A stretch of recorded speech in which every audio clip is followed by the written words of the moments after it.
geopolitical alliances by deal appear from left Iranian President Hassan Rouhani, Russian President Vladimir Putin and Turkish President Recep Tayyip Erdogan during a trilateral meeting on Syria in Sochi on November 22.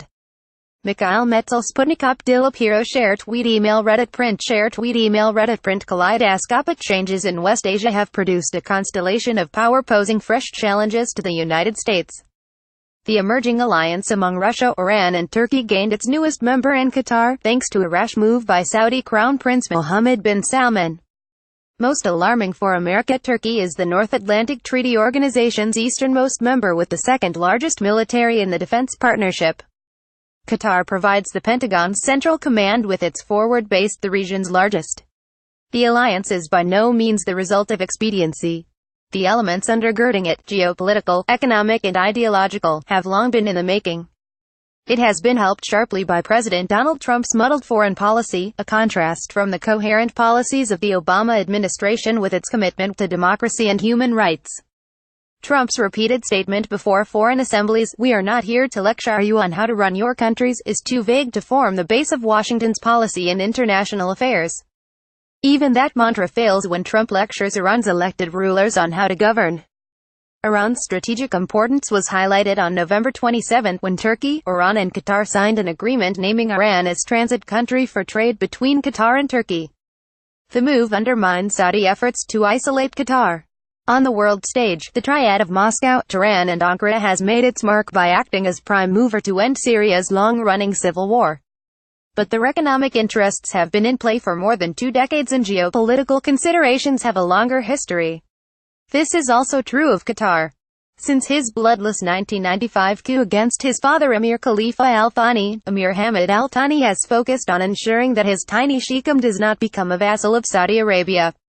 To give Qatar a high international profile, he set up the Al Jazeera television channel in 1996, staffed largely by BBC-trained journalists. When the Saudi ruler refused to let the Pentagon use its state-of-the-art airbase near Riyadh for its air campaign against Afghanistan after the 9/11 attacks, Hamad struck a secret agreement to let the Pentagon use the Al Udeid airbase, reinforcing Qatar's links with Washington to deter Riyadh from attempts to dominate the emirate. To supplement this strategy with a regional power outside the Arabian Peninsula, Hamad signed a defense industry cooperation agreement with Turkey in 2007 and a military training agreement in 2012. The next year, he abdicated in favor of his son Tamim. In March 2015, the parliament in Ankara passed the Turkey-Qatar Military Cooperation Agreement. 4 months later, Tamim informed Saudi King Salman of the true extent of the accord, basing 3,000 Turkish troops in Qatar for training and joint exercises.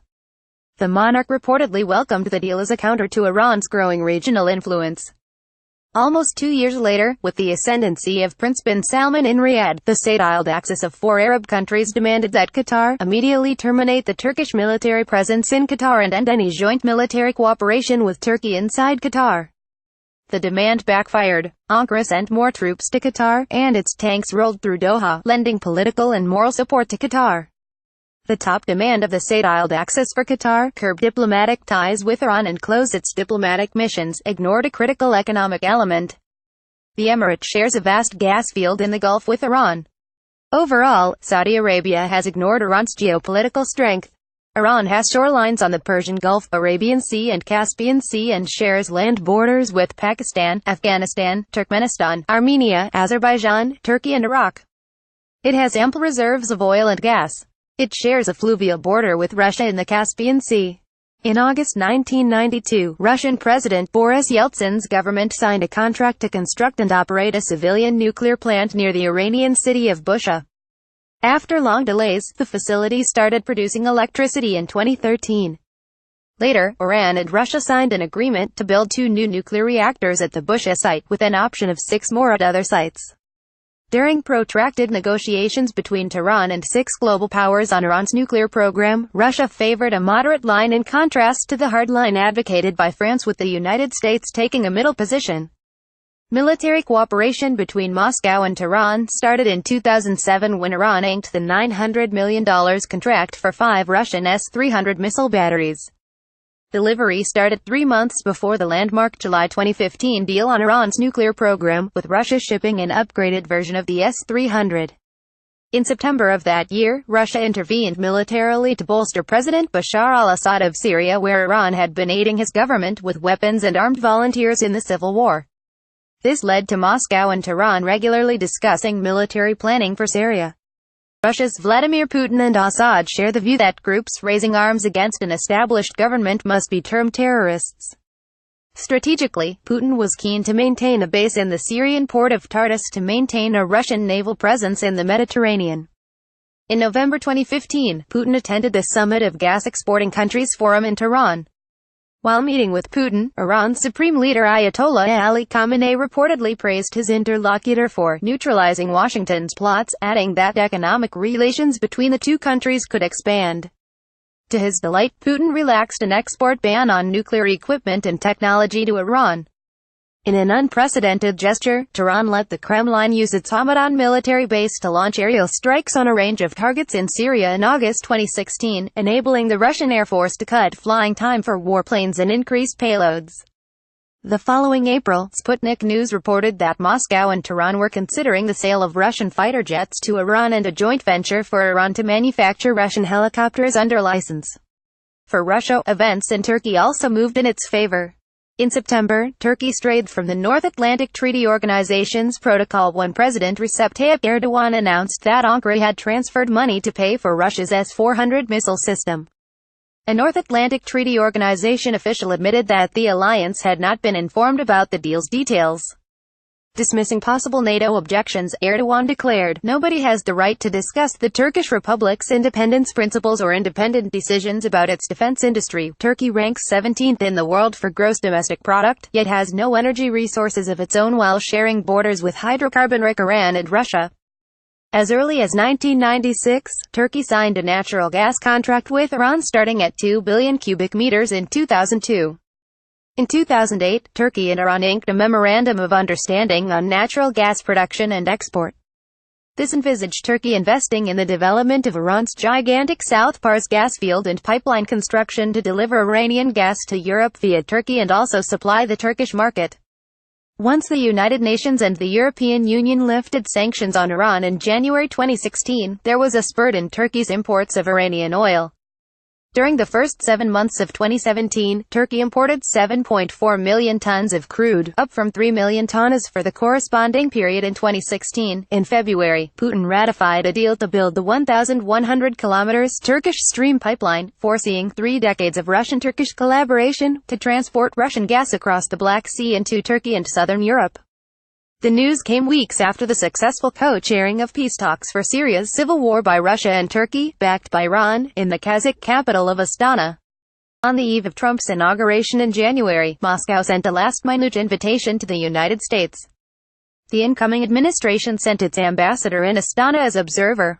After Trump moved to recognize Jerusalem as the capital of Israel, Erdogan warned that the United States is plunging the region and the world into a fire with no end in sight by design or happenstance. Washington is reconciling itself to a lower profile in the fast-changing geopolitics of Eurasia. In contrast, the planned Congress of all Syrian groups in the Russian resort of Sochi in February is set to highlight Moscow's rising profile in the strategic region. This article first appeared on Yale Global Online. We welcome your comments at letters@scroll.in. Turkey, Iran, Qatar, West Asia, Russia, United States, Saudi Arabia. Sponsored content by published November 27, 2017, 0125 p.m. Shutterstock. Share tweet email Reddit print. Share tweet email Reddit print. According to a UN report, natural disasters in the last decade have occurred almost twice as often compared to 2 decades ago, with Asia being the hardest hit. The report reveals that the number of such events had gone up 14% annually between 2005 and 2015 compared to the period 19,950,2014. Such findings have driven countries like UK and USA to accelerate their resilience-building measures. Resilience implies preparedness and having a robust coping mechanism to deal with the damage wrought by hurricanes, earthquakes, floods and other violent natural events. The United Nations Office for Disaster Risk Reduction (UNISDR) has even launched a campaign called Making Cities Resilient, which suggests, among other things, increasing the resilience of infrastructure for crucial services including electrical power, transport, healthcare and telecommunications. The UN report lists India as third among the countries hit by the highest number of weather-related disasters in the past decade. The Center for Research on the Epidemiology of Disasters in its annual disaster review for 2014 also listed India among the 5 countries most frequently hit by natural disasters. According to the National Cyclone Risk Mitigation Project, almost 5,700 kilometers of India's 7,500 kilometers of coastline are highly vulnerable to the impact of tropical cyclones and related meteorological hazards. Research by Verisk Maplecroft also shows that 82% of the population in India are exposed to natural hazards, compared with 50% of the population in China.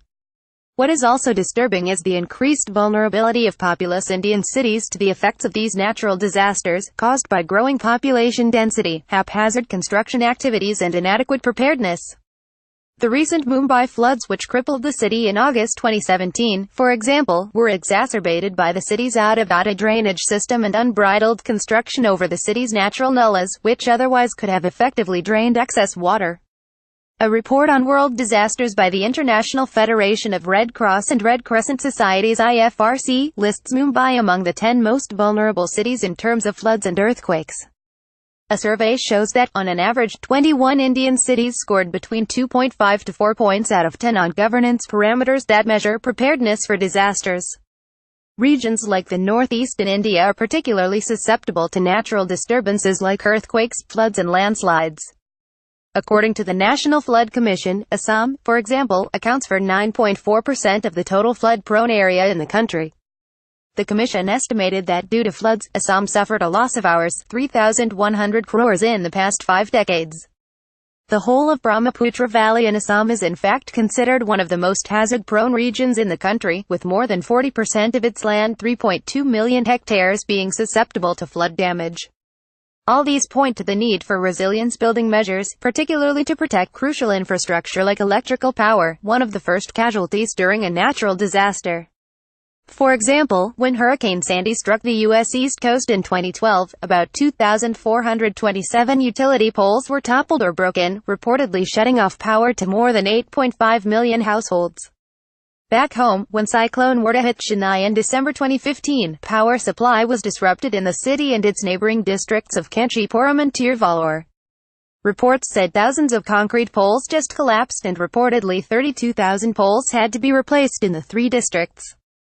Government officials were even quoted as saying that the estimated loss from uprooted poles alone was about 65 crore rupees.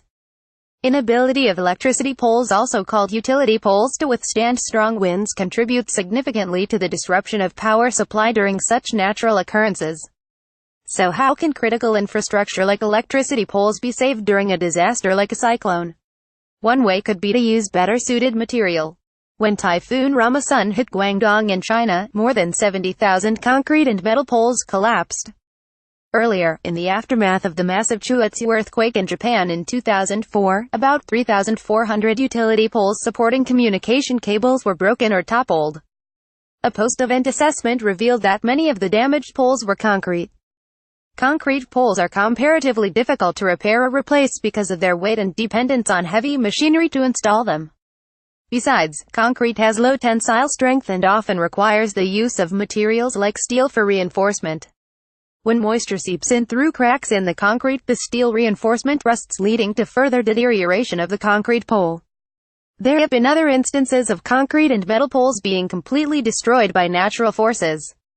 In tornadoes that ripped through Florida in the late 90s, for example, even 100-foot spun concrete transmission poles tested to withstand 250 miles per hour winds toppled. Ice storms such as the 1998 North American ice storm caused over 1,000 steel towers to collapse under the accumulated weight of the ice. Some of these incidents led to the continued use of wood as a preferred material for utility poles. But environmental concerns emerged due to the use of certain chemicals for treatment of the wooden poles. Additionally, wooden poles are also vulnerable to natural disasters. In the earlier mentioned ice storm, over 30,000 wooden poles were found to have collapsed in addition to the steel ones. In the last few years, research has been conducted into the use of various other materials for utility poles, even as wood, steel and concrete remained popular choices. But while all of them have their advantages, they also come with distinct disadvantages. Concrete, for example, is strong, fire-resistant and tornado-proof, but has, as previously mentioned, other disadvantages.